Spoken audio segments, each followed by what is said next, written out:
Estão vendo a minha apresentação? Não, professor. Não? Agora sim. Então? Sim. Ah, então tá bom.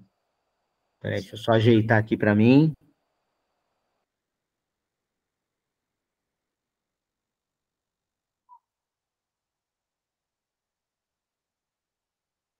Ok. Então, vocês estão vendo aqui o slide de saneamento básico, né? Foi aqui Sim. que nós paramos, certo? Foi aqui que nós paramos, né? Todo mundo tá vendo? Todo mundo me ouvindo bem? Então, vamos lá. Bom, quem lembra e pode me falar um pouquinho sobre o que nós falamos a respeito de saneamento básico? Ó, nós começamos lá atrás, falamos um pouquinho rapidamente sobre micro-organismos, e aí eu entrei no assunto de saneamento básico com vocês, né? O que vocês se lembram dessa discussão no finalzinho da aula passada? Vamos lá.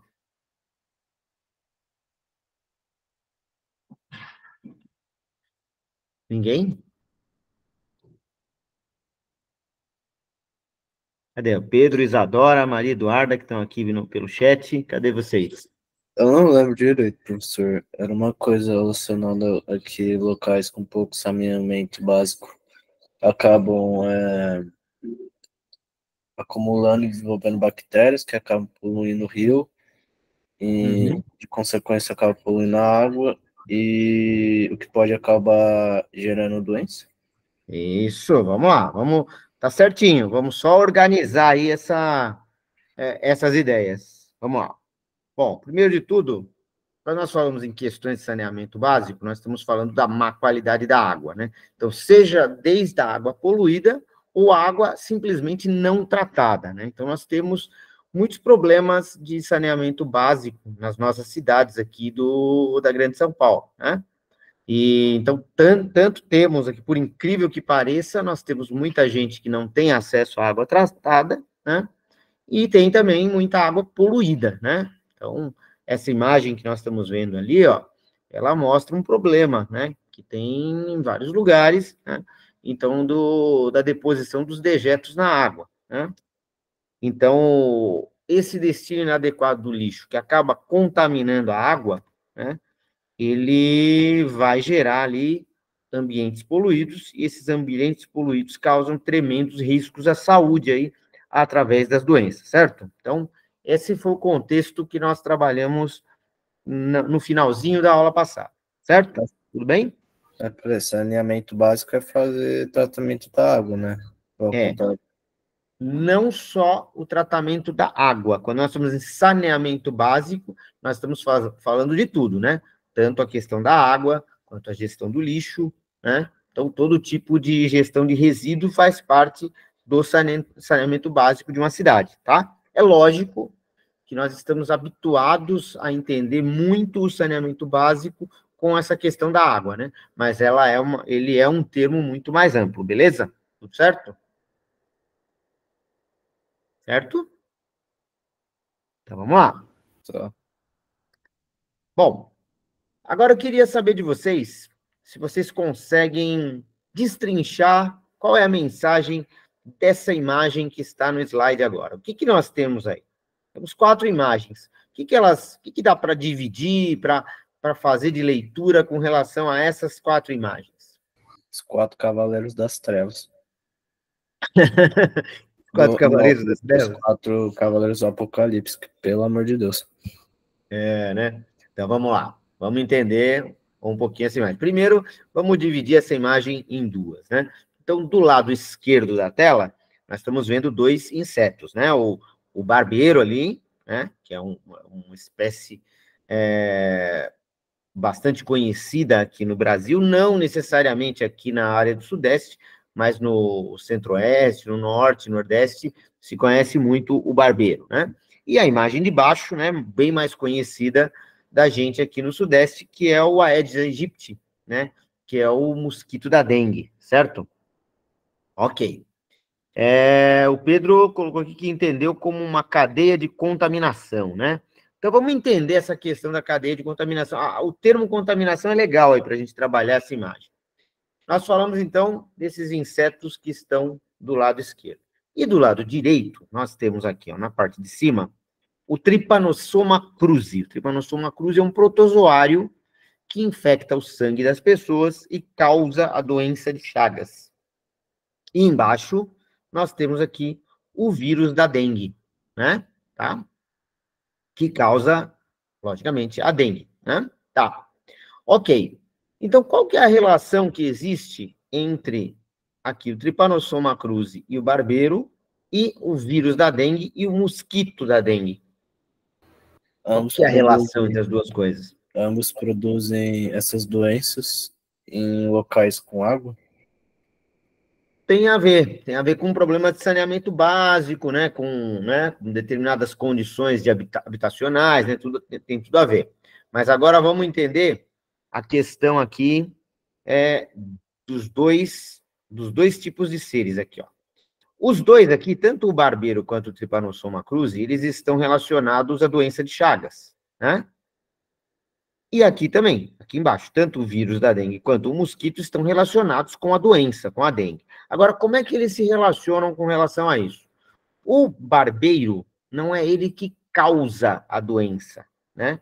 O barbeiro é a ponte, é aquele agente que leva a doença até você, né? Mas quem contamina e causa a doença é o protozoário que contamina o sistema digestivo do barbeiro e contamina o sangue humano, né? E a mesma coisa aqui. Não é o mosquito da dengue o causador da doença.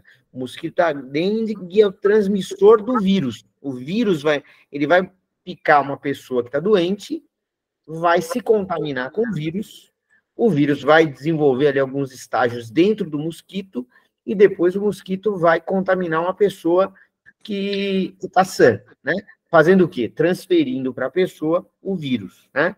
Então, essa figura aqui da ponte, né, que é o caso tanto do mosquito quanto aqui do barbeiro, tem um nome. Esse nome é vetor. Você já tinha ouvido falar esse nome ou não? Sim. Vetor, o né? vetor é o que leva a doença. Exatamente, é o que leva a doença até a pessoa sã, né? Agora, o causador da doença, aqui, ó, tanto o Trypanosoma cruzi quanto o vírus da dengue, eles são agentes etiológicos, tá? Então, que são os causadores da doença. Então, ó, vamos recapitular. Agente etiológico é o causador, tá? O micro-organismo que vai causar a doença, e ali esses insetos são os vetores da doença. Beleza? Tudo bem com esse conceito? Repete, é agente etiológico?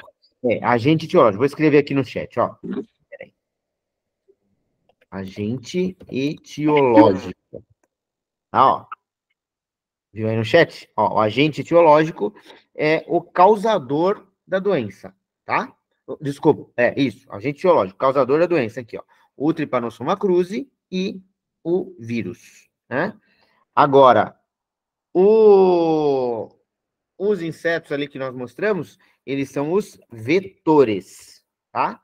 Vetores. Certo? Não pode mais errar isso aí, hein? Beleza? Então, tem aquele mito lá, o vírus da dengue é o causador, o mosquito da dengue é o causador da dengue. Não é. O causador é o vírus, o agente etiológico. O mosquito é apenas o vetor, tá? Mesma coisa, na enchente, você tem lá a leptospirose, causada por um micro-organismo, né? Só que ela tem os vetores. Quem são os vetores? Os vetores são lá os roedores, né? Que estão contaminados com a doença, né? Mesma coisa, né? A raiva, ela não é causada pelo morcego ou pelo cachorro, né? Esses animais são vetores, tá? Eles vão transferir a doença para a gente numa mordida, beleza? Tudo certo com isso aí? Ficou claro? Diferença de vetor e agente etiológico? Tá, então vamos em frente. Bom, já que nós estávamos falando ali sobre insetos, né? Falamos ali do barbeiro, falamos do mosquito, vamos falar, então, sobre inseto, né?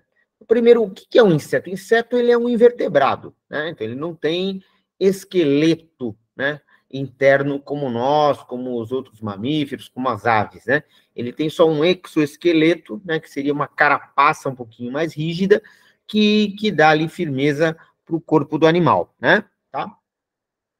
Dentro desses invertebrados, você tem lá os chamados artrópodes. O que é artrópode? Artrópode são animais que possuem aqui, ó, membros articulados, partes articuladas, né? Ó. Você olha aqui a formiga, parece que a formiga é toda emendada, não parece? Ó? Ela tem a cabeça, tem aqui o tórax dela. Você não mudou de slide, professor. Oi? Você mudou de slide? Mudei. Não, não mudou, não. Não? Tá aparecendo ainda o do vírus? É. Ué? Aqui também, professor. É mesmo? Então, peraí. Calma aí, deixa eu ver o que aconteceu aqui. Calma aí. Segura aí, deixa eu só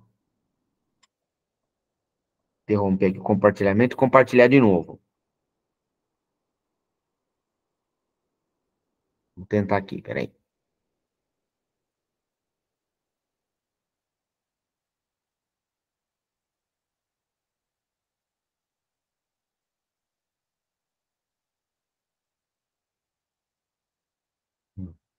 Só um segundo, pessoal. Peraí que eu tô ajeitando a coisa aqui pra gente conseguir. Só um instante.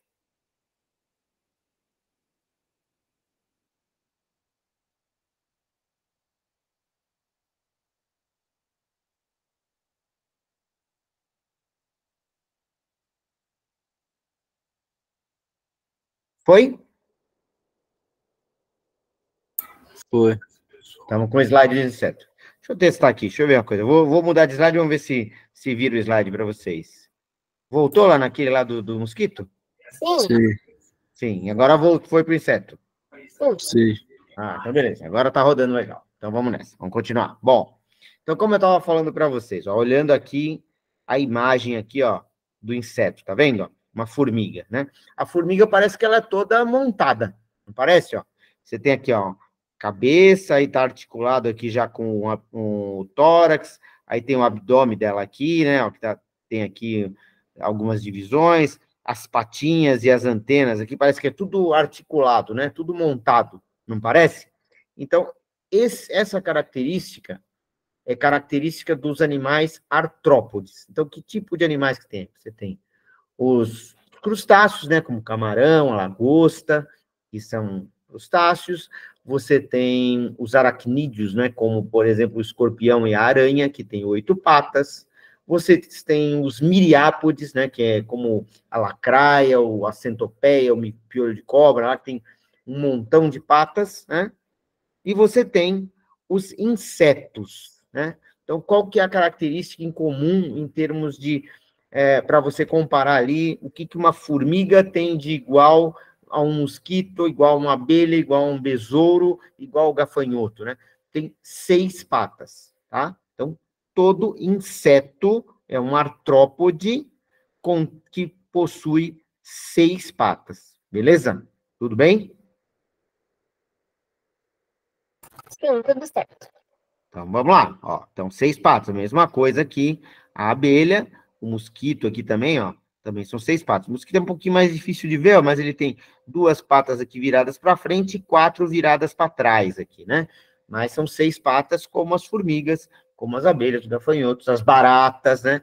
E uma série de outros, joaninhas e uma série de outros insetos aí que nós temos aí no mundo, beleza? Então, vamos lá. Bom, nós falamos, né, mostrando aí, por exemplo, os insetos, uma série de espécies, né? Aí vem uma pergunta, né? Uma unidade ecológica é uma espécie. A pergunta é para vocês: o que é uma espécie? Pode perguntar. Pedro, levantou a mão aí, pode falar. Eu vou tentar responder o que é espécie, porque Vamos. a espécie seria tipo.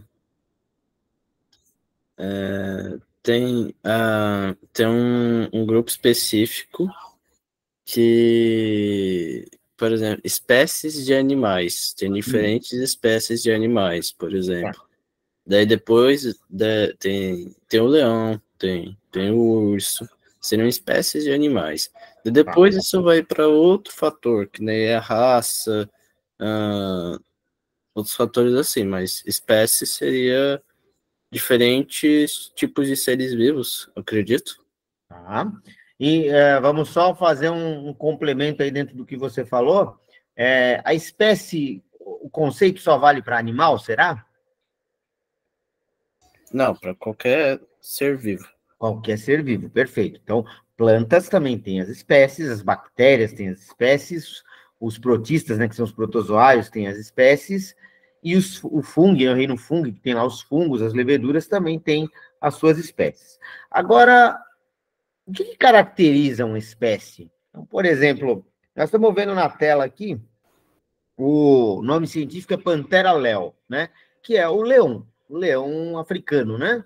O que caracteriza uma espécie? Como é que eu sei que o leão é o leão, o elefante é o elefante e o ser humano é o ser humano? Como é que eu sei? O que agrupa esses seres? Fatores, acho que... Acredito por estar falando, porque eu acho que talvez tenha gente que queira falar, mas eu tô querendo participar da aula. Vamos lá em frente. O leão, eu acredito que a gente sabe o porquê o leão é um leão devido a características físicas, características de comportamento, características de atuação. Valeu aí, Maria. Características... eu já falei de comportamento. Enfim, o do leão seria praticamente, ele tem pelo, ele geralmente anda em bandos, tem leão que anda sozinho, tem leão que é maior, tem leão que é menor. Acho que seria isso. Características físicas de comportamento, esse tipo de coisa. Vamos lá, vamos trabalhar isso, ó. Então tá aqui, ó. Mais alguém gostaria de colocar mais alguma coisa sobre esse conceito de espécie? Opa, o outro Pedro aqui colocou, seria por conta da tipologia genética que se mantém ao reproduzir, né? Ctrl+C, Ctrl+V, né? Também tem a ver, claro, né? Ó. Mas vamos lá, ó, vamos ver aqui, ó.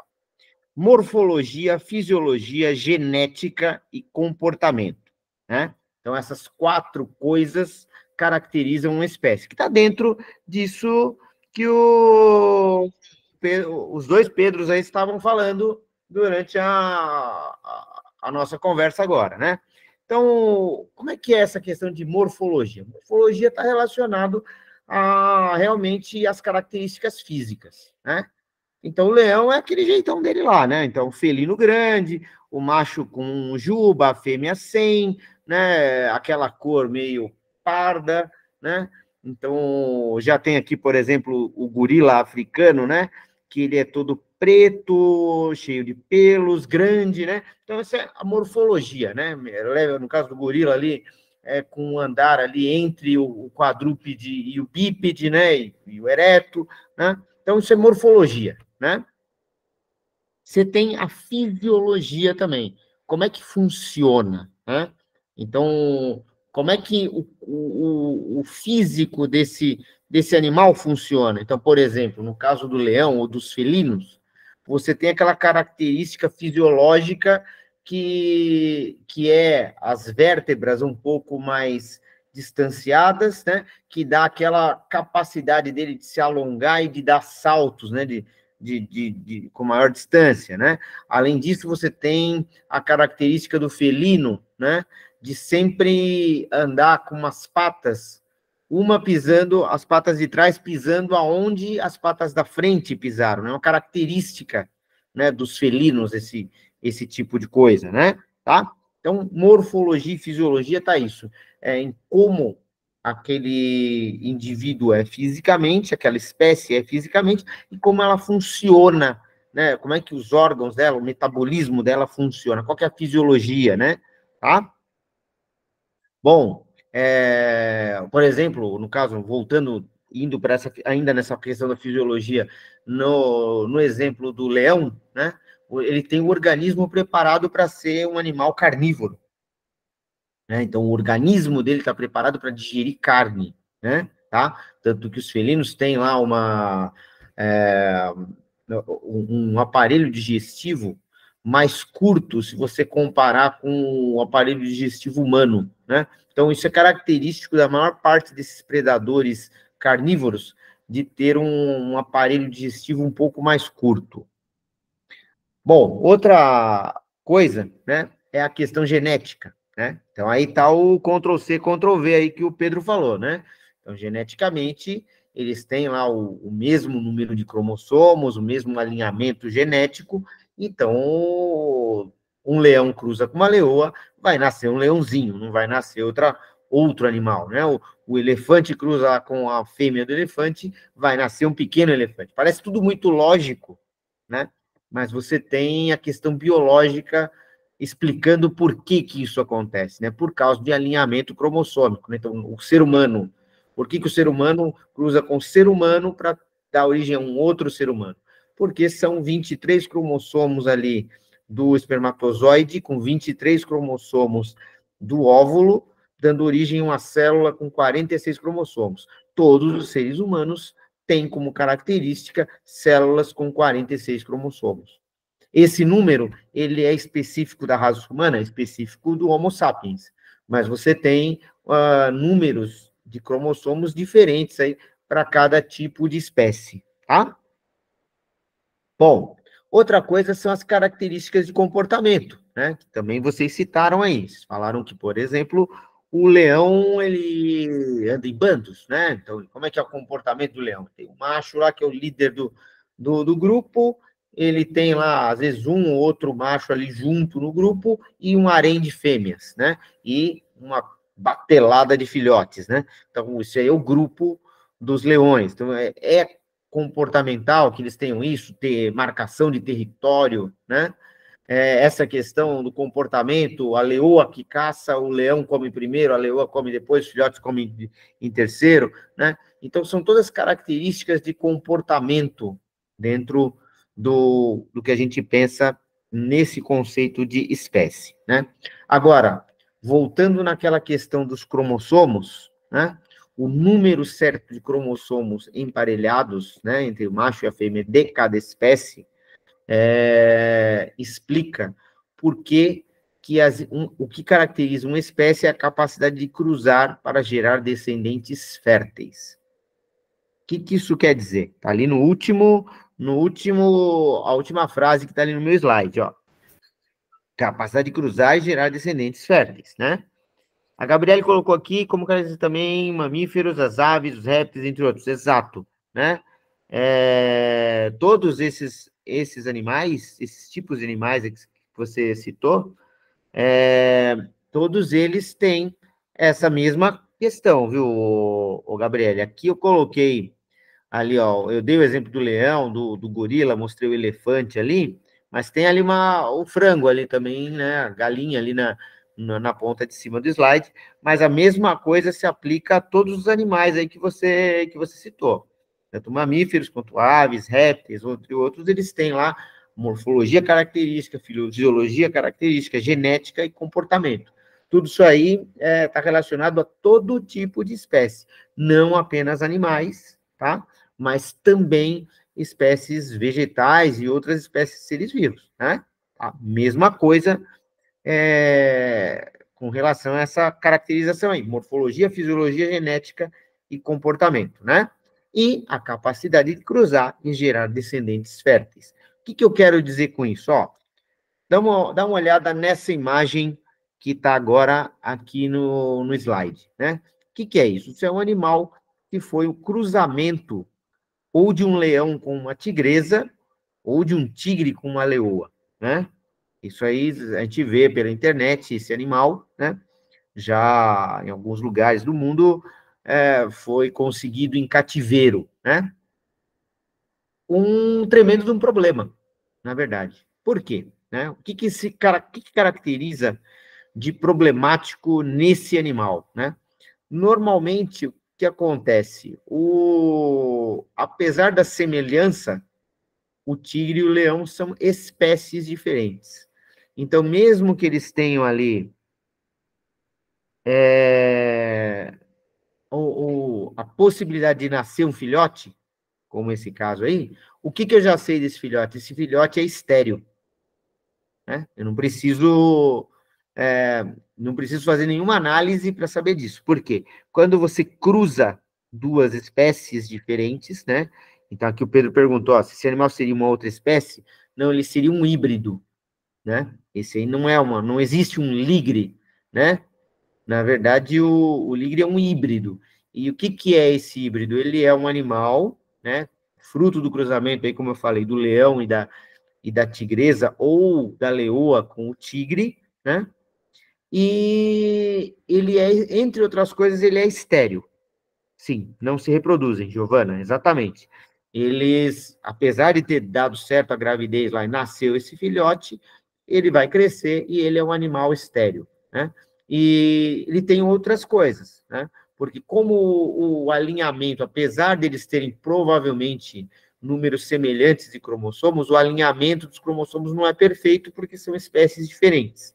Então, esse animal, ele tem uma vida mais curta porque ele tem problemas de saúde que são genéticos, né? Já nascem com ele, tá? Então, eles realmente não duram tanto. E ele tem um problema, né? Muitas vezes na gravidez da fêmea, porque esse animal, por alguma razão, ele fica muito grande. Então, o filhote também, lá o embrião, né? O feto, né? O filhotinho na barriga da mãe, ele também é grande, então é muito comum esse tipo de experimento morrer a fêmea, né? Por quê? Porque ela não aguenta o parto, né? Tá? Outros animais também são mestiços, né? Ali, você tem um exemplo ali, por exemplo, naquela imagem de cima, que provavelmente deve ser o cavalo com uma zebra, né? Ou o macho da zebra com uma égua, alguma coisa assim, né?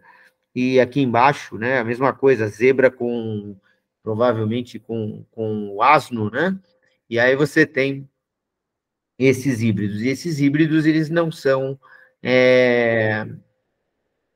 férteis, né? Então, eles não se reproduzem, eles não conseguem se reproduzir. É um exemplo muito comum nas fazendas da mula, né? A mula, o que é? Ela é também um animal híbrido, né? Então, por isso, a mula é estéril, tá? Tranquilo isso aí? Sobre espécie? Professor, só uma Pois não. dúvida mesmo. Pois não. Eu tinha uma pergunta. Existem espécies, e geralmente nas espécies tem algumas que têm umas características meio diferenciadas. Por exemplo, o gorila. Tem gorila albino. Esse gorila albino seria da mesma espécie, só que nasceu com uma característica genética diferente? O Mas eu não sei. albinismo ele não é uma raça, o albinismo ele é um problema genético, né? Um Problema problema genético. genético? E ele existe em várias espécies. Então, ele existe no gorila, ele existe no ser humano, ele existe em outros animais que não são mamíferos, né? Então, por exemplo, tem jacaré albino, né? Então, o albinismo ele é uma deficiência genética, né? Que aparece nas espécies e em muitas espécies diferentes você tem a questão do albinismo, né? Mas o albinismo Nas seria. espécies selvagens, o albinismo ele é um tremendo problema de sobrevivência, né? Por quê? Porque o animal albino, principalmente na fase em que ele está filhote, ele fica muito vulnerável aos predadores, né? Porque ele não consegue, por exemplo, o albino não tem camuflagem, né? Então, o que acontece? Por exemplo, né, ó, imagina, vamos voltar aqui na imagem de trás, ó. Imagina na selva, nasce lá um leão albino, né? O leão, ele vive lá na savana africana, aonde você tem muita terra seca e muito mato queimado, né? Então, logicamente, isso favorece muito o leão na caça, porque ele tem essa coloração ali predominante do próprio ambiente, né? Então, isso é uma camuflagem, né? Ele consegue, com isso, ter mais eficiência na sua caçada, né? Agora, não só na caçada, né, como ele adulto para caçar, como ele como filhote para se esconder de predadores, das hienas e de outros animais que vão lá matar os filhotes dos leões, né? E imagina o leão albino. Ele tem mais dificuldade nas duas situações. Ele tem dificuldade de sobreviver como filhote e depois ele tem dificuldade também para conseguir se camuflar bem para caçar, né? Então, o albino ele tem uma grande desvantagem na natureza, né? Na natureza. Entre o ser humano, ele consegue conviver bem, né? Lógico, né? Mas e um tigre Mas... branco, por exemplo? Oi? E um tigre branco, por exemplo? Seria albinismo também? Não, o tigre branco é uma espécie. Ah, então tá É uma bom. espécie. Tigre branco é uma espécie mesmo, né? Agora Beleza. você tem o albinismo, que é uma deficiência genética. Ele vai nascer, inclusive, de um animal normal. Então, por exemplo, você tem lá você deu o exemplo do gorila albino, né? Aí você tem lá o gorila e a gorila na cor da pelagem normal dele, e aí, de repente, nasce um filhote albino, né? Filhote albino, é uma deficiência genética, né? Tá? Não necessariamente o albino vem do pai albino, né? Tá? Tudo bem? Certo. Tá. Agora vamos lá. Já que a gente está falando de uma espécie, eu queria saber se vocês sabem dizer o que significa espécie endêmica.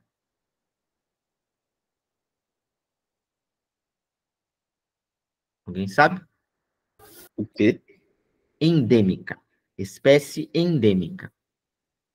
Específica de uma região.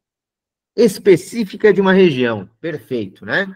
Então vamos lá. Quem me dá alguns exemplos aí de espécies endêmicas? Elefante da África. O elefante na África, o leão também na savana africana, o gorila, né? Esse gorila que está aí na imagem, né? Ele também é típico da savana africana. E fora lá da África? Quem me dá mais exemplos? Águia. Crocodilo. O crocodilo pode ser, por exemplo, tem o crocodilo do Nilo, que é uma espécie endêmica daquela espécie do norte da África, né? A arara azul, aí a Camille falou aqui, né? Do Brasil, né? O pinguim, né? Pinguim também dos polos, assim como o urso polar, né? São exemplos de animais endêmicos, né? Então, como é que eu sei que é um animal endêmico? Porque ele só vai ter naquela região, né? Então, por exemplo, você não vai achar canguru aqui no Nordeste brasileiro. Canguru você vai achar só na Austrália, né? Assim como o lobo-guará, que é típico aqui do Cerrado brasileiro, você não vai achar um lobo-guará na África. Ele é daqui, né? Então, isso é a característica do endemismo, tá? Ficou difícil pensar numa espécie que não seja endêmica? De fato, né? Originalmente, a grande maioria, muitas espécies são endêmicas, né? Mas tem sim, né? Tem várias espécies de peixes que você encontra no mundo todo, né? E alguns animais também, né? Mas realmente você tem razão, uma massa grande uma porcentagem grande, né? De animais são endêmicos, né? E infelizmente, né? Uma parcela grande de animais endêmicos estão em risco de extinção. Ó, a Camille achou um exemplo bom aqui, né, do pombo, né? O pombo não é um animal endêmico, né? Tá? Muito bom. Bom, ok. Vamos agora falar de um outro tipo de animal aqui, tá? Então, peraí que eu vou abrir aqui uma outra apresentação para vocês. Calma aí.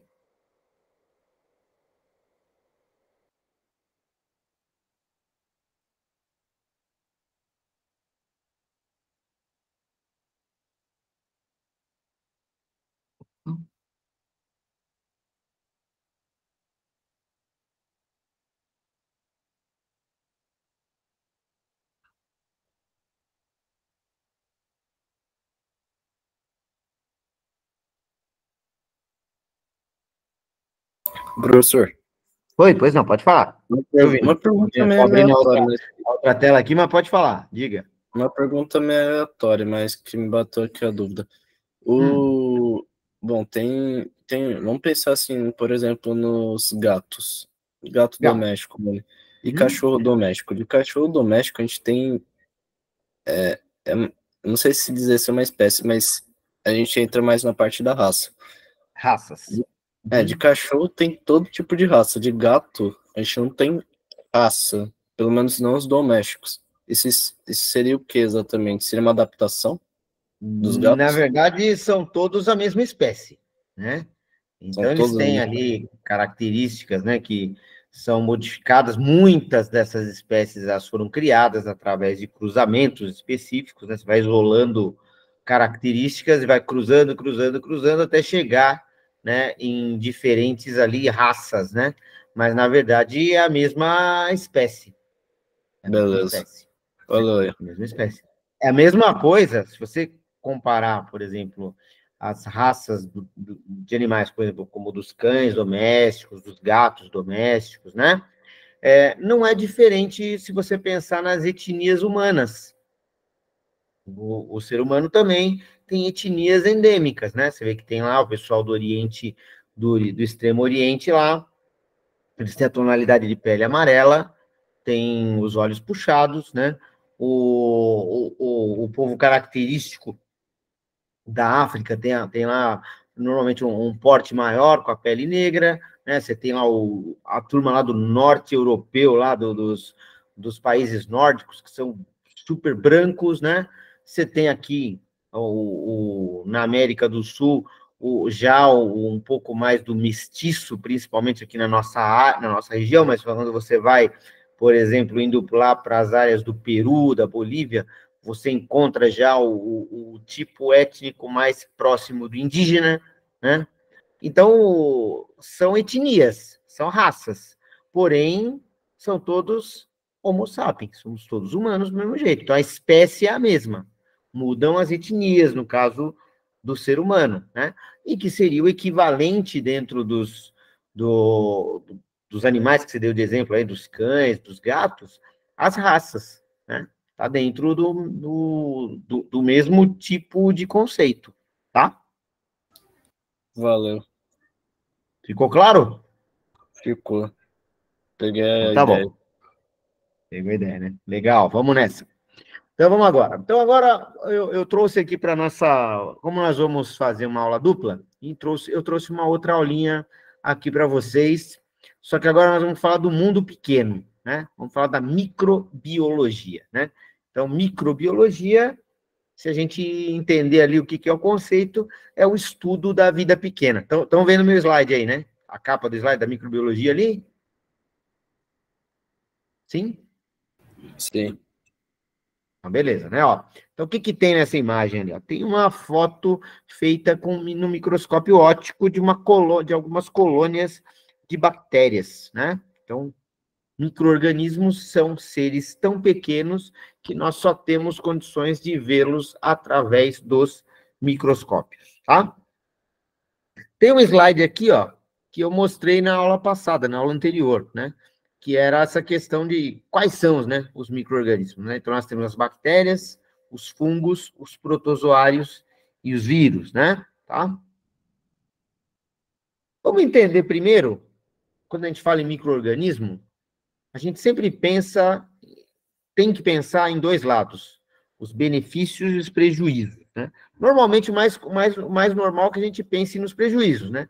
Falou em micro-organismo, bactéria, fungo, esse negócio, fala, puta, doença, né? Primeira coisa que vem na cabeça, é ou não é? Doença, né? Sim. Porém, não é isso? Né? Pois é. Mas não é só isso quando nós falamos em micro-organismos. Então, vamos falar primeiro da área verde da coisa, né? Que seria os benefícios que nós temos dos micro-organismos, né? Primeiro, o nosso corpo, ele tem micro-organismos que vivem nele e são necessários para nós, né? Então, como assim, professor? Está dizendo que tem um monte de bactéria dentro de mim, que essas bactérias são boas? Sim.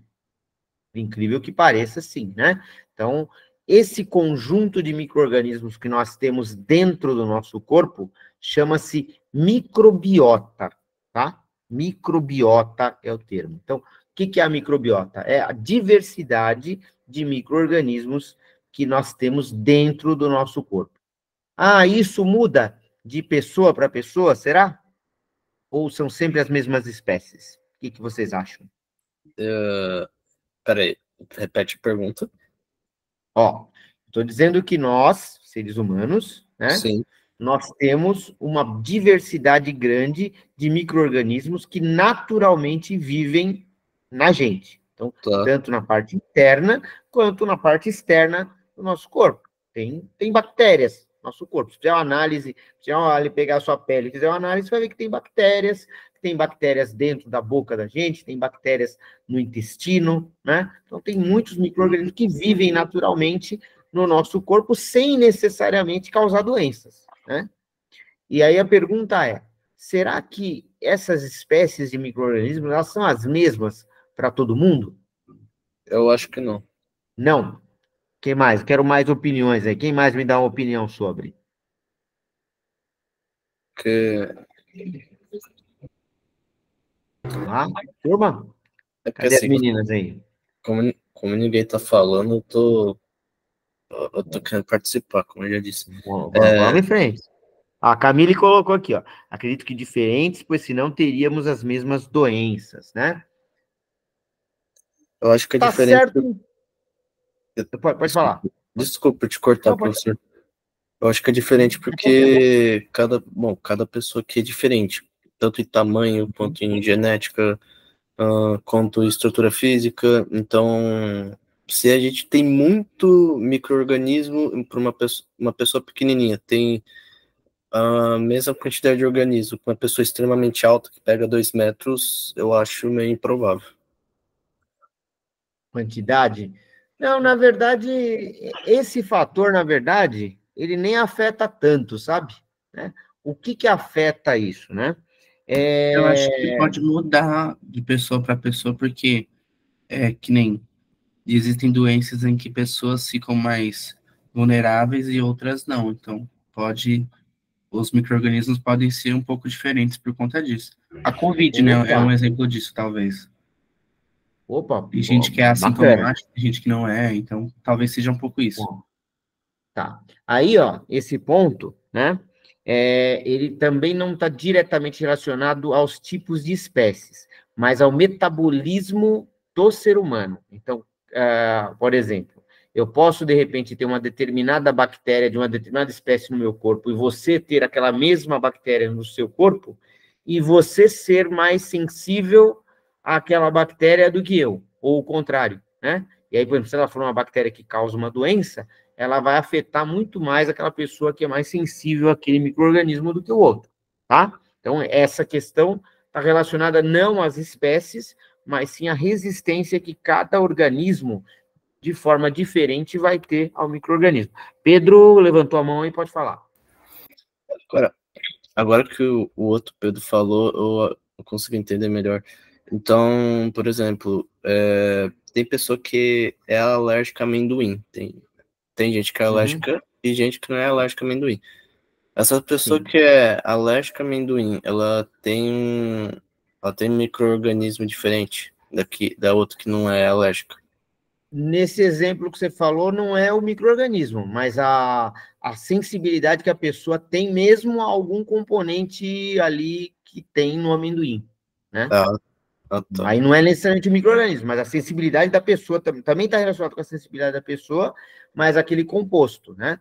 Por isso que nem todo mundo pode tomar qualquer tipo de remédio, né? Tem gente que tem alergia a determinado remédio e não tem a ver com o micro-organismo, tem a ver com a sensibilidade do próprio organismo àquele componente, né? Agora vamos lá, vamos voltar lá na microbiota, né? Que é a biodiversidade de micro-organismos do nosso corpo. O que varia, né? Varia de acordo com o ambiente em que nós vivemos. Por quê? Nós estamos num ambiente aqui, nossos ambientes não são estéreis. Então, por mais que a nossa casa esteja limpinha, tudo, você tem bactérias no ar, micro-organismos no ar, micro-organismos nas superfícies. Por quê? Porque o único lugar que não teria isso seria naquelas salas super controladas da NASA. Ali o cara tem o ambiente estéreo. Qualquer outra área, ela vai ter algum tipo de contaminação microbiológica, em maior ou em menor escala. Por exemplo, você vai entrar ali numa UTI de um hospital, a UTI ela tem que ter um controle muito grande para que você tenha um número pequeno de espécies de micro-organismos rodando ali. Por quê? Porque as pessoas que estão no UTI certamente estão com a imunidade baixa, então elas são muito mais sensíveis a qualquer contaminação microbiológica. Então, logicamente, uma UTI, uma sala de cirurgia, vão ser ambientes que têm ali um controle para fazer com que o nível de micro-organismo seja um pouco menor. Agora, fora disso, todos os outros ambientes, seja na casa da gente, seja ali na rua, seja num restaurante que a gente vá, os ambientes têm os micro-organismos. E nós estamos inalando e tendo contato com esses micro-organismos o tempo todo, né? E eles vão compondo a microbiota do nosso corpo, né? Então, dependendo do ambiente aonde a gente está, onde a gente convive, onde a gente transita, você vai ter determinadas espécies, né? Outro ponto, né? É o que a gente come, né? Então, logicamente, por mais que nós higienizemos os nossos alimentos, invariavelmente, em algum momento, você vai ingerir algumas bactérias através de alguma coisa, através de uma fruta que você não lavou tão bem, ou alguma coisa, pegou uma bolacha ali com a sua mão que você, de repente, naquele momento você não lavou a mão, né? Então, pode. O clima, como o Pedro acabou de perguntar aqui, também se pode afetar de alguma forma? Pode, porque dependendo do lugar, tem micro-organismos que têm uma boa resistência à temperatura, tem micro-organismos que vivem melhor em ambientes mais frios, né? Então, logicamente, o cara que mora lá no sul, numa área mais fria, lá na Patagônia, ele não vai ter a mesma microbiota do cara que está lá no Caribe, no sol de 40 graus, 300 e poucos dias do ano, né? Então, a microbiota vai ser diferente, né? Tá? Uma pergunta. Outra coisa aqui, ó. Pois não, claro. Câncer hereditário e alergia também entra nessas categorias? Câncer? Porque tem muitos que são de família, né? Ou, tipo assim, pai e mãe, aí acaba passando pro filho. No caso, seria mais DNA, ou não? Aí é uma questão genética, né? Genética. Nesses casos, aí é genético, né? Entendi. Não tem tanto a ver com o micro-organismo. O micro-organismo é um fator externo que passa a compor o seu metabolismo, o seu organismo. Ah, né? e a alergia também não entra porque é um fator mais interno mesmo. É um fator mais interno, a sensibilidade do corpo àquele tipo de componente, né? Aí é uma questão Entendi. bioquímica, né, do seu corpo. Tá? Uhum. Obrigado, Pro. Pois não, né? Vamos lá. Né? Então, a gente estava falando aí do clima, que o Pedro perguntou. Sim, o clima pode afetar muito, né? Então, a microbiota das pessoas que estão lá no calor é diferente da microbiota que está no frio, né? Outra coisa que pode afetar muito a microbiota é o parto, né? O parto. Por quê? O parto, ele pode acontecer de duas formas. Ele pode acontecer o parto vaginal, né? Que é o parto normal ou natural, né? Que estoura a bolsa e o bebê desce pelo útero e sai pela vagina da mulher, né? Então, ele vai ter contato ali no primeiro momento, no nascimento, com as bactérias que são típicas, né? Ali do sistema genital da mulher, né? E isso vai compor a microbiota dele, né? E o bebê que nasce de cesariana, ele não passa por esse trajeto, então ele não tem ali, esses micro-organismos não vão incorporar a microbiota dele, mas o que vai incorporar? O médico está ali puxando ele ali pelo corte ali da cesariana, e ele vai ter o primeiro contato com o ar que ele vai ter, vai ser com o quê? Com a microbiota da própria sala de cirurgia, né? Então, aquela microbiota normalmente demora um pouquinho mais, né, para tirar o bebê ali, então aquela microbiota, né, é que vai compor principalmente a microbiota futura do bebê, né? O Pedro falou aqui, ó, por isso que se tenta, né, trabalhar sempre com instrumentação cirúrgica e médica esterilizada, né? Para quê? Para evitar o mínimo possível de contaminação de micro-organismos, seja ali, por exemplo, no caso do nascimento com o bebê, ou seja, ali na mãe, ou uma cirurgia comum de outra coisa, né, para não contaminar as pessoas com os micro-organismos, tá? Então, isso é o conceito de microbiota, beleza? Tudo certo? Tá? Vamos lá. Agora vamos pensar um pouquinho sobre os benefícios que nós temos atrelados aos micro-organismos, né? Um benefício é o uso, há milhares de anos, da fermentação, né? Então, o ser humano descobriu ali que ele consegue fermentar alguns tipos de materiais e, com isso, gerar ou alimentos ou outros produtos, né? Então, nós temos dois tipos de fermentação, a fermentação alcoólica e a fermentação lática, ambas ali causadas pelo mecanismo anaeróbio de geração de energia de alguns micro-organismos, né? Ou seja, o micro-organismo, ele não respira oxigênio, mas ele fermenta alguma coisa para gerar energia para ele, né? E isso, como subproduto, vai gerar ali ou álcool etílico ou ácido lático, né? Tá? E o que isso traz de interessante para nós, seres humanos, né? Coisas deliciosas como o vinho, a cerveja, o queijo, o pão, né? E outras coisas aí, o iogurte, né? Todas essas coisas que são fabricadas hoje a partir da fermentação, produzidas a partir da fermentação ali do leite ou de outros, por exemplo, no caso do vinho, da uva, no caso por exemplo, da cerveja, dos grãos, né? E por aí vai, né?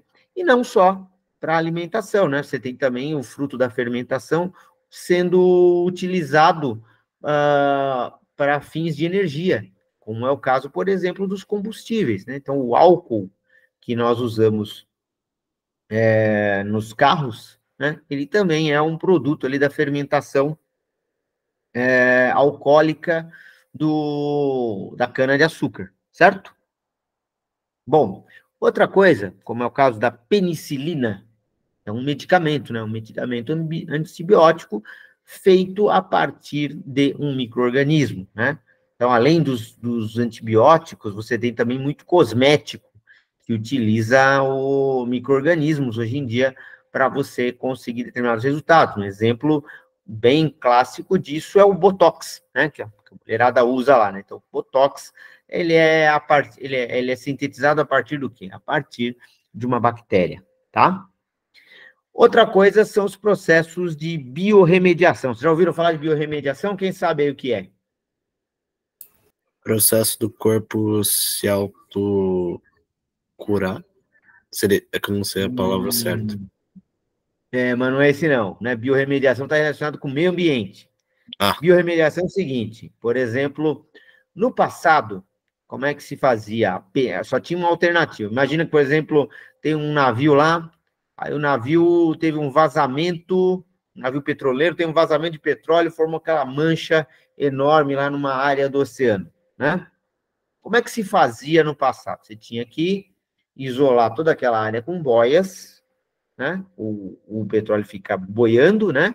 E aí você usava equipamentos que eram semelhantes a aspiradores, né?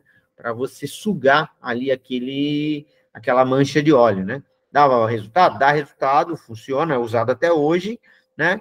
Lógico, não vai conseguir aspirar 100% da coisa, mas dá resultado, né?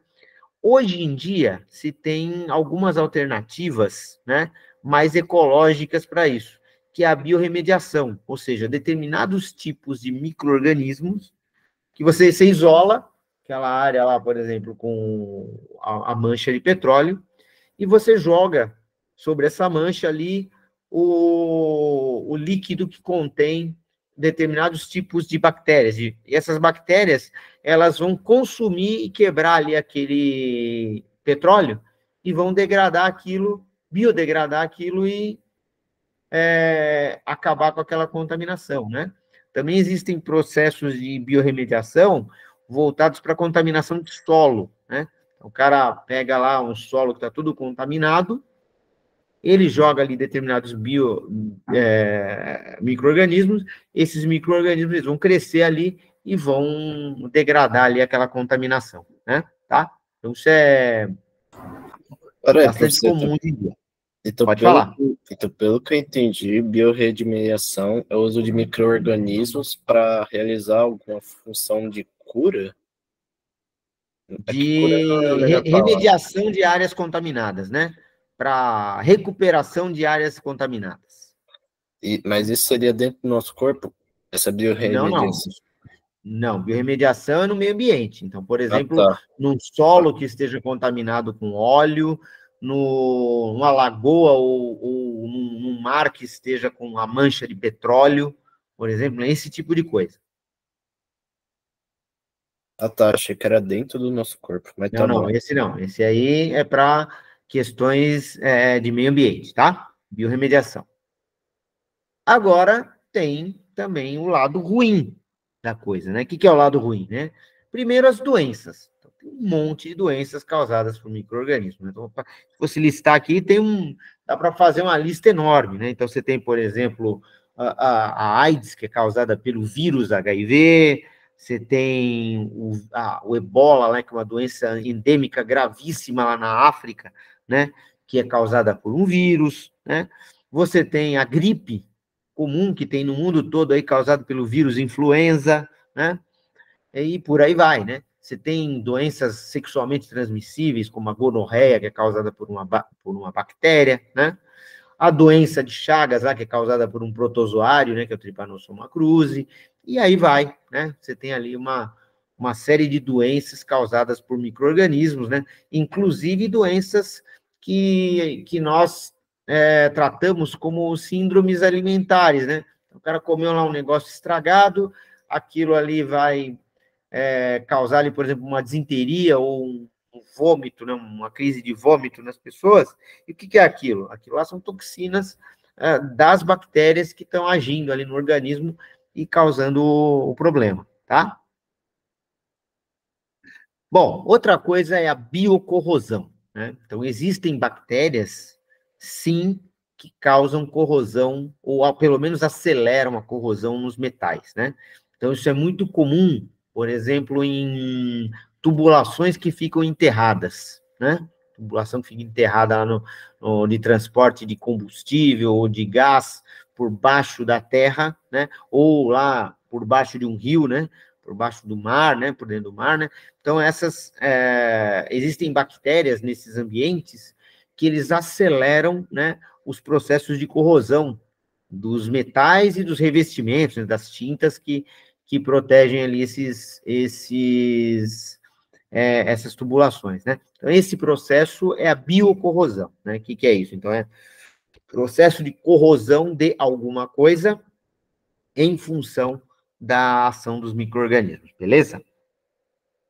E nós temos também a biodegradação. Biodegradação, apesar do nome estranho aí, que talvez vocês não se lembrem do que é, com certeza todos vocês já viram, né? Então, o que é a biodegradação? Os micro-organismos, com o tempo, eles vão estragando, né, as coisas. Então, qualquer coisa que apodreça está dentro da biodegradação, né? Então, você deixa aqui uma fruta na fruteira por um bom tempo, o que vai acontecer? Os micro-organismos vão depositar ali sobre a casca da fruta e, pouco a pouco, eles vão começando a apodrecer aquela fruta, né? Isso é biodegradação, né? Tá? Então, é como algum tipo de coisa degrada em função da ação dos micro-organismos. Tudo bem? Até aí, benefícios e prejuízos dos micro-organismos. Craques agora? Ok. Então, vamos lá. Então, vamos seguir. Como é que os micro-organismos eles se desenvolvem, né? Então, você tem aqui, ó, esse gráfico que eu coloquei para vocês agora. Ele tem um desenho bem característico aqui, ó. Ele começa com uma reta, depois ele sobe de uma vez, passa de novo por um outro patamar e depois ele cai, né? Todo micro-organismo, ele vai seguir essa linha aí, esse ciclo de vida, né? Então, ele começa com isso aqui que chama fase lag. O que é a fase lag? Imagina um ambiente qualquer, uma superfície, por exemplo, ela se contamina com um micro-organismo, ele já está ali, né? Só que ele está incubado, ele tem incubação, então ele não se multiplica ainda, né? Aí, o que acontece depois, né? Ele entra numa fase chamada de fase exponencial, né? A fase exponencial é o momento em que o microorganismo, aquelas colônias de micro-organismos, ela se multiplicam muito, muito, muito rapidamente.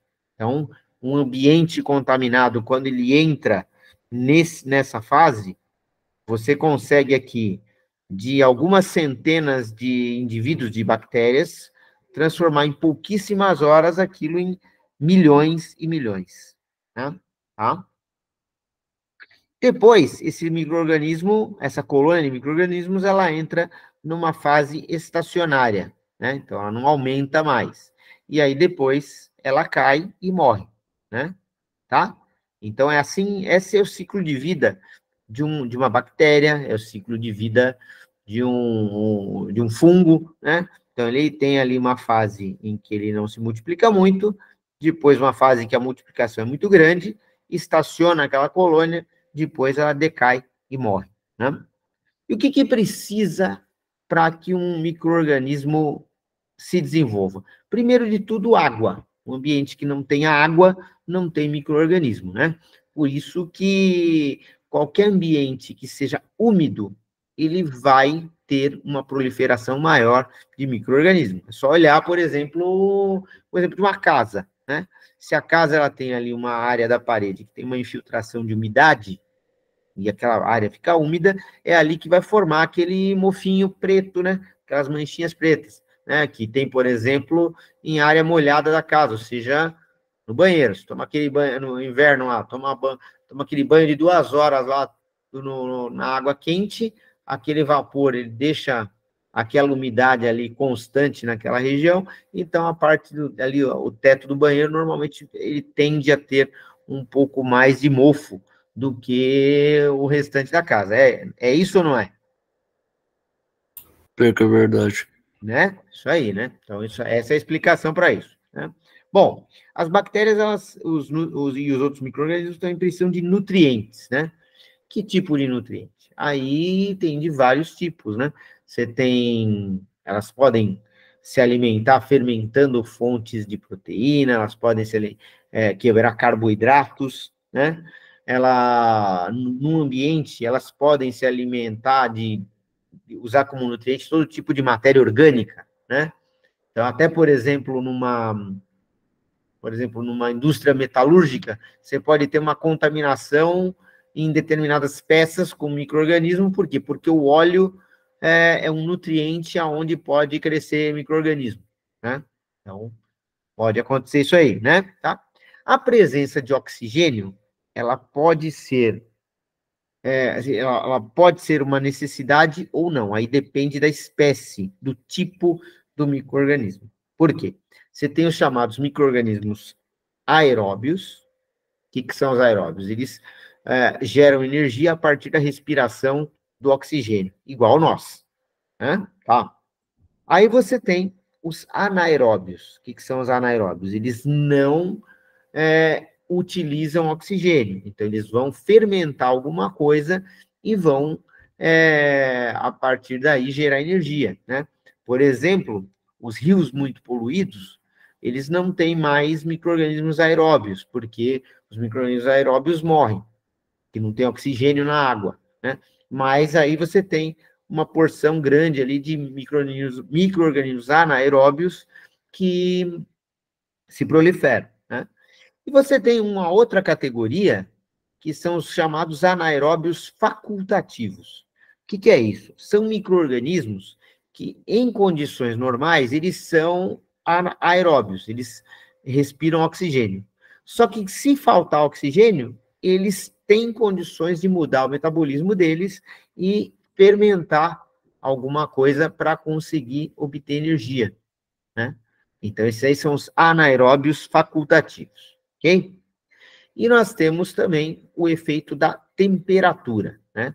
Então, dependendo aí, alguém tinha perguntado aí agora há pouco no chat se temperatura influi nos tipos de micro-organismo. Influi muito. Por quê? Porque você tem alguns tipos de micro-organismos que sobrevivem bem em climas frios, outros que sobrevivem bem em climas quentes e outros que preferem o clima moderado. No nosso caso aqui, o que tem mais? Micro-organismos chamados de mesófilos. O que são os mesófilos? Eles são micro-organismos que vivem muito bem ali entre 10 e 40 graus, por exemplo, nessa janela ali, mais ou menos, né? 10 e 40 graus. Ou seja, esse tipo de micro-organismo é o que a gente mais tem nos nossos ambientes aqui, porque são é a janela de temperatura onde nós vivemos, né? Tá? Outra coisa é o pH, né? pH, todo mundo lembra aí o que é pH? Da área de química, da aula de química? Sim ou não? Lembrar, eu lembro, só não lembro as classificações. Eu sei que tem a parte dos ácidos, né? Opa, então tá bom, já começou certinho, vamos lá. Então, pH é aquela escala de 0 a 14, aí o 7 é o neutro, do 7 para baixo é ácido. Do 7 para baixo é ácido, É. daí para cima eu não lembro o que era. Alcalino, né? Alcalino beleza. ou básico, né? Alcalino ou básico, né? Então é isso, né? Então, por exemplo, né? Qualquer substância que seja ácido, você pega ali o vinagre, né? Ele é uma substância bastante ácida, então ele vai ter o pH dele bem abaixo do 7, ali, bem abaixo do 7, né? Então, as bactérias, elas vivem muito bem, né? Mais ou menos ali no ambiente com pH meio neutro e levemente ácido, né? Então, por exemplo, um pH 6, um ambiente, qualquer tipo de superfície, ou um líquido, um corpo, onde que você quiser que ela viva, que ela tenha ali um pH em torno de 6, 6,5, para as bactérias está perfeito. É um ótimo, uma ótima faixa de pH, né? Só que elas não resistem tão bem a pHs muito elevados, né, muito acima, né, do neutro, e nem em pHs extremamente baixos, né? pHs ali abaixo de 5, normalmente já inibe o crescimento de muita bactéria, né? Por isso que muitas conservas, né, você compra no supermercado lá os potes de azeitona, os potes de palmito, né, que é bastante frágil, né? Em relação a isso e outras conservas, eles vêm numa salmoura, uma água, né? Geralmente ou com sal ou um tipo de água, né? E o pH dessa água também é ajustado para baixo, porque aí você inibe a proliferação de bactérias. Pedro perguntou que seria possível criar um ambiente sem nenhuma bactéria que cause efeitos negativos, totalmente estéril.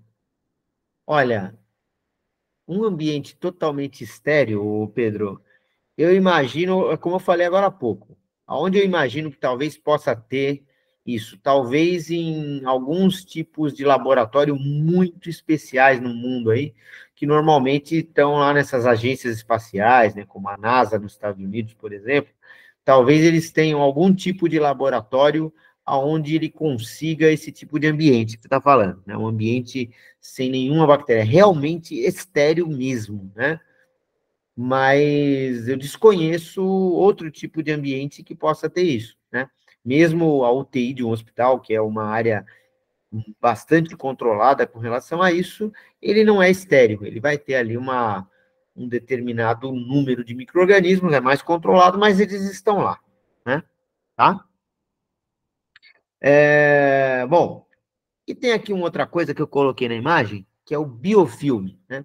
O que é o biofilme? O biofilme é uma associação entre as colônias de bactérias que crescem, né, materiais do próprio meio e sujeira, né, e uma série de outras coisas. Então, há uma coisa que, conforme ela vai crescendo, você não consegue determinar qual é a composição química exata dela, porque ela é uma misturona de um monte de coisa, né? Vou dar um exemplo típico de um biofilme, né? Todos vocês aí escovam os dentes antes de dormir? Sim ou não?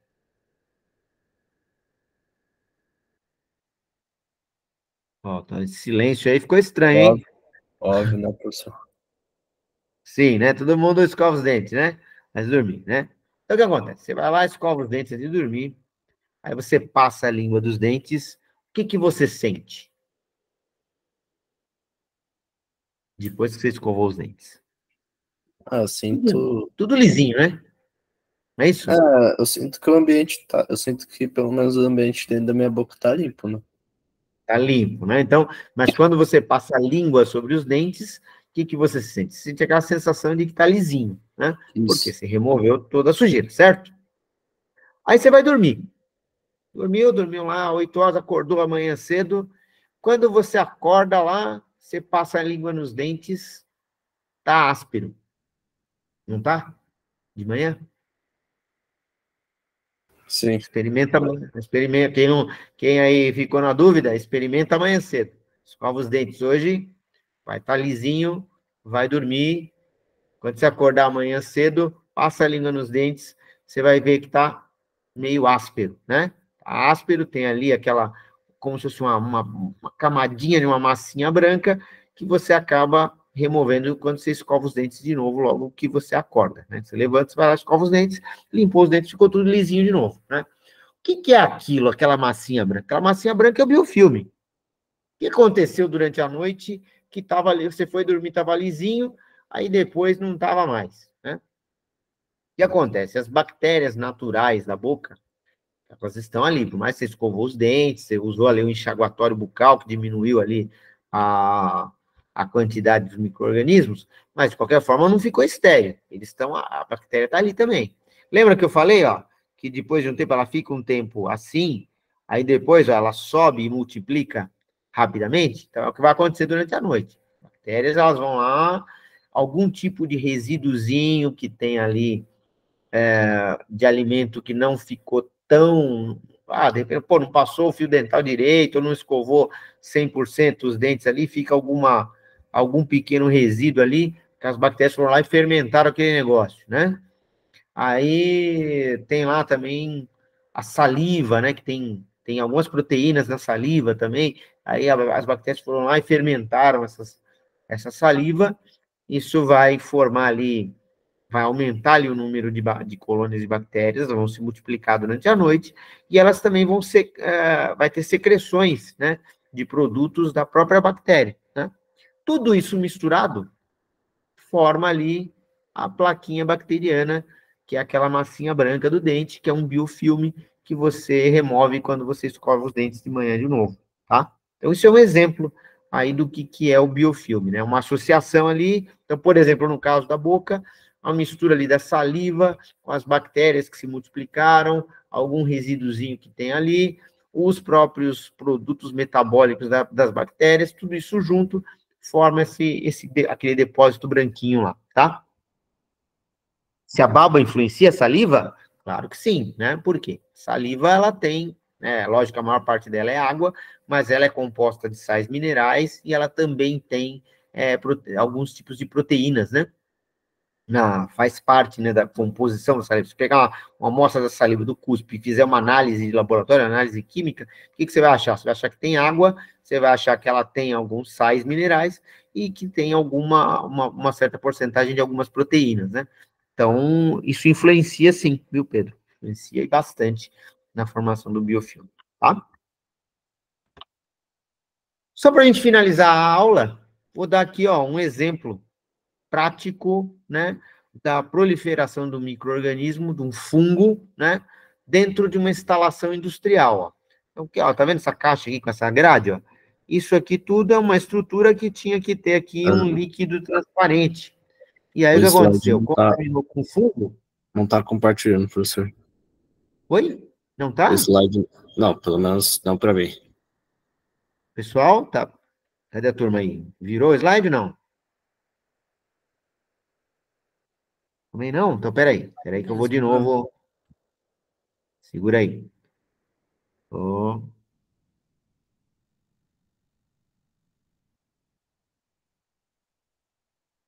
Espera aí um pouquinho, pessoal. Segura aí, deixa eu só abrir o slide de novo aqui para a gente terminar a nossa aula, tá? Calma aí que essa imagem é importante para vocês verem um exemplo do que eu queria mostrar. Calma aí.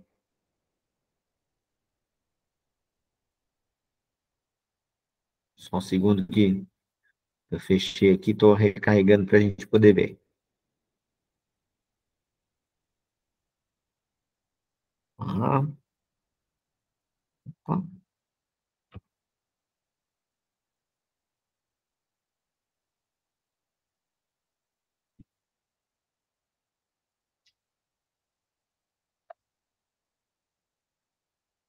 Vamos nessa.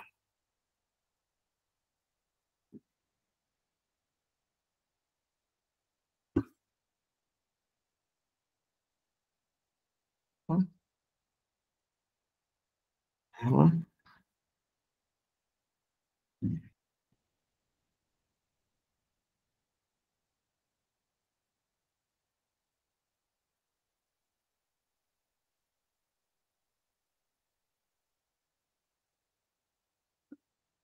Turminha. Veio? Agora o slide? Tudo certo? Foi. Tá. Então, aqui, ó. Esse exemplo que eu queria mostrar para vocês. Estão vendo aí, né? Ó. Então, o que que é isso? Isso é um exemplo prático de... Um exemplo prático de contaminação microbiológica numa indústria, numa fábrica, né? Então, o que que tem aqui? Ó? Uma estrutura que ela deveria, né? Essa célula aqui, essa estrutura aqui, ó, ela deveria estar com um líquido todo transparente e ela contaminou com o quê? Com um fungo. E esse fungo foi multiplicando, multiplicando, multiplicando, formou aí, ó, esse tremendo biofilme aqui, ó, que parece umas melequeiras, tá vendo, ó? Parece umas gosma marrom aqui, tá? Dá para perceber? Então, o que que é isso? Isso é a contaminação com o fungo, né? Tá? Então, aqui, esse é um caso prático de verdade, né? Então, aqui é a estrutura com o fungo que multiplicou. Aqui, ó, essa imagem é uma placa de Petri, que é aquelas plaquinhas de laboratório para cultura de micro-organismo, né? Que dá para ver aqui, ó, o micro-organismo que criou, e aqui é a visão desse fungo no microscópio, tá? Pode falar, Pedro. Achei interessante isso daí. Mas aí que você... Perdão pelo barulho de fundo. Isso daí foi causado, tipo, por abandono na fábrica, certo? Na verdade, não por abandono, né? Foi uma falha de manutenção, né, de limpeza, e deixaram contaminar, né? Aí contaminou com aquele fungo e não tratou, ele foi aumentando, foi aumentando, foi aumentando, até que perceberam quando esse tipo de estrutura aqui, ele é usado em áreas de pintura, né? E ele tem umas tubulações fininhas, né? Aí, quando a tubulação começou a entupir, que os caras perceberam que tinha um problema. E aí foram abrir tudo lá e descobriram, pô, mal como está contaminado esse negócio, né? Mas foi uma falha de manutenção, de limpeza, na verdade, né, do sistema e deixou contaminar com fungo. Entendi. Mas tem algumas Entendeu? fábricas que produzem de forma proposital, né? Tem sim. Tem fungos que são até medicamentos, né? Tem medicamento que você produz a partir da criação de determinados fungos, né? Tem sim. Entendi. Tá? Mas aqui não é o caso. Nesse caso aqui foi um exemplo problemático, né? Deu pau a ponto de entupir as coisas lá e teve que desmontar tudo para limpar. Tá? Então, esse aqui é um exemplo, né, de como o micro-organismo pode prejudicar aí as nossas vidas, né?